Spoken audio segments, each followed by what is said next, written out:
मौत का कोई मुआवजा नहीं होता है, लेकिन अधिकतम आर्थिक सहायता जिन्होंने अपने परिजन खोए हैं उनको जितनी दी जा सकती थी वो सबको दे दी गई है। जो भी पाकिस्तान की बमबारी में शहीद हुए हैं जम्मू कश्मीर के नागरिक, उनके नेक्स्ट ऑफ किन, उनके एक परिजन को सरकारी नौकरी अविलंब हम देंगे। मोटे तौर पर जम्मू कश्मीर के हर इलाके में मैं गया था, पुंछ राजौरी नहीं आ सका था, इसलिए हम और चीफ सेक्रेटरी साहब और हमारे प्रशासन के अनेक वरिष्ठ अधिकारी हैं, मौके पर आकर के हमने अपनी आंखों से देखा है और उस दर्द को हमने महसूस किया है। जैसा मैंने पहले भी कहा कि मौत का कोई मुआवजा नहीं होता है, लेकिन अधिकतम आर्थिक सहायता जिन्होंने अपने परिजन खोए हैं उनको जितनी दी जा सकती थी वो सबको दे दी गई है। जो घायल थे उनको भी अनुमन्य सहायता राशि प्रदान कर दी गई है। ईश्वर की कृपा से घायलों में सभी लोग ठीक हैं। मैं ईश्वर से प्रार्थना करता हूं कि वो जल्दी से स्वस्थ हो जाएं।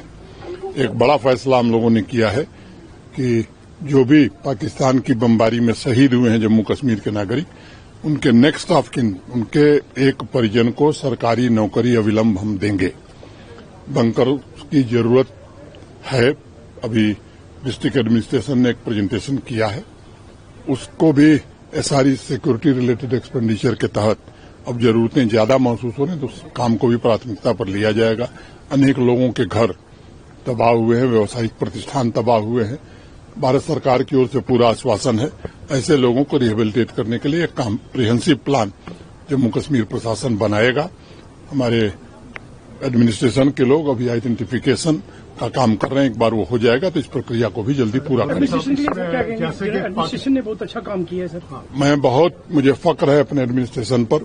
एक तो राजकुमार थापा जैसे बहादुर अधिकारी ने शहादत दी लोगों की मदद करने में, और नीचे से लेकर के ऊपर तक के सभी अधिकारी, मैं समझता हूं कि अपनी जान की परवाह किए बिना अवाम की खिदमत में सदैव डटे रहे। Head Jammu Kashmir as a governor पहले भी 2-3 जगह कहा कि जो ऑपरेशन सिंदूर हुआ, वाकया जो पाकिस्तान ने एक ब्रूटल एक्ट किया था हमारे पहलगाम में, हमारे इनोसेंट लोग 26 लोगों को शहीद किया, उसके बाद ये वाकया एक बाजानिब था हिंदुस्तान की आर्मी की तरफ से कि पाकिस्तान को सबक सिखाया जाए और सबक सिखा भी दिया गया। जैसा 22 अप्रैल की घटना के बाद ही जो बैसरन घाटी में पहलगाम में हुई थी, भारत के माननीय प्रधानमंत्री जी ने कहा था कि आतंकवादियों और उनके आकाओं को ऐसा सबक मिलेगा जैसा वो सपने में नहीं सोचे होंगे।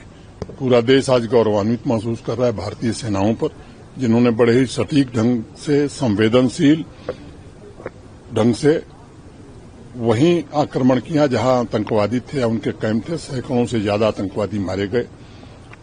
हमने, भारत की सेना ने आतंकवादियों को निशाना बनाया था, पाकिस्तान ने उसे अपने ऊपर आक्रमण मान करके निर्दोष नागरिकों को, धार्मिक प्रतिष्ठानों को, चाहे वो गुरुद्वारा हो, मंदिर हो, मस्जिद हो, ताकि समाज में विभेद पैदा हो, इस घृणित स्तर पर वो उतर आया, हमारे मिलिट्री इंस्टॉलेशंस पर उतर आया। तब भारत की सेनाओं ने जो जवाब दिया, पाकिस्तान को ये बात समझ में आ गई कि पाकिस्तान का कोई ऐसा मिलिट्री इस्टेब्लिशमेंट नहीं है जो भारतीय सेना के जद में नहीं है। फिर 3 दिन में ही वो घुटने पर आ गया, दुनिया भर में जाकर के रोना धोना शुरू किया कि भाई अब बचाइए। भारत कभी भी युद्ध का समर्थक नहीं रहा है। हमारा जो लक्ष्य था उस लक्ष्य को हमने प्राप्त किया है, और मुझे लगता है कि पाकिस्तान को भी अभी याद होगा, क्योंकि अब की बार अगर उसने आतंकवादी हमला किया तो मुझे लगता है कि सबक इससे भी कड़ा और ज्यादा होगा।